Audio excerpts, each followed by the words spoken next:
তো ফাইনালি এটা হচ্ছে গিয়ার আপের যে রুম হিটার সেটি ব্লকেজ দেওয়া আছে। এটা অবশ্যই আপনাকে এটা রিমুভ করে নিতে হবে। এটা ডিল কোয়ালিটি মারাত্মক। আসসালামু আলাইকুম। এখন আমরা আনবক্স করে দেখবো আমাদের গিয়ার আপের যে রুম হিটার, যেটি আমরা গতকালকে ডেলিভারি পেয়েছি। তো আসেন এটা আনবক্স করে দেখি। একটু ক্লোজ এনে দেখানোর চেষ্টা করবে। টেপটা কেটে ফেললাম। তো দেখা যাক ভিতরে কি আছে। তো এই যে বক্সের মধ্যে আমরা পেয়ে গেছি আমাদের গিয়ার আপের যে রুম হিটারটি।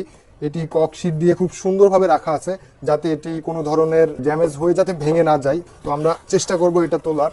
এই যে বক্সের ভিতরে আর কি আছে, বক্সের ভিতরে একটা ইউজার ম্যানুয়াল আছে, এটা আমরা এখন আপাতত সাইডে রাখছি। এটি হচ্ছে আমাদের রুম হিটার। কক শীট গুলো যদি আমি আলাদা করে খুলে ফেলি, তো ফাইনালি এটা হচ্ছে গিয়ার আপের যে রুম হিটার সেটি। আর বক্স কন্টেন্ট বলতে আমরা যা দেখালাম সেগুলো রয়েছে। এখানে কিন্তু দুপাশে দুইটা ব্লক দেওয়া আছে, ব্লকেজ দেওয়া আছে। এটা অবশ্যই আপনাকে এটা রিমুভ করে নিতে হবে। এই ব্লকগুলো রিমুভ করে তারপরে আপনাকে রুম হিটারটি অন করতে হবে। এটা কিন্তু কোনোভাবেই এই ব্লকগুলো রেখে আপনি রুম হিটারটি চালু করবেন না, তাহলে কিন্তু আপনার নিচে যে মোটরটা থাকে সেটা কিন্তু নষ্ট হয়ে যেতে পারে। তো এই ছিল বক্স কন্টেন্ট, আর এই হচ্ছে হিটার। এটা বিল্ড কোয়ালিটি মারাত্মক, এটা দেখেই বুঝতে পারবেন। প্রিমিয়াম একটা প্লাস্টিক ইউজ করা হয়েছে। তো প্রিমিয়াম এই হিটারটি এই শীতে অবশ্যই আপনার রুমে থাকা উচিত, কারণ ইদানিং কিন্তু শীতের প্রকোপ আমাদের বাংলাদেশে অনেক বেড়ে গিয়েছে। কিছু কিছু জেলাতে এখন 9 থেকে 10 ডিগ্রি সেলসিয়াসও রেকর্ড হচ্ছে। তো অবশ্যই এমন একটা রুম হিটার আপনার বৃদ্ধ বাবা মা বা আপনার নিজের রুমে থাকা দরকার। যদি আপনার বাসায় একটা ছোট বাবু থাকে, তাহলে অবশ্যই এমন একটা জিনিস আপনার কাজে আসবে।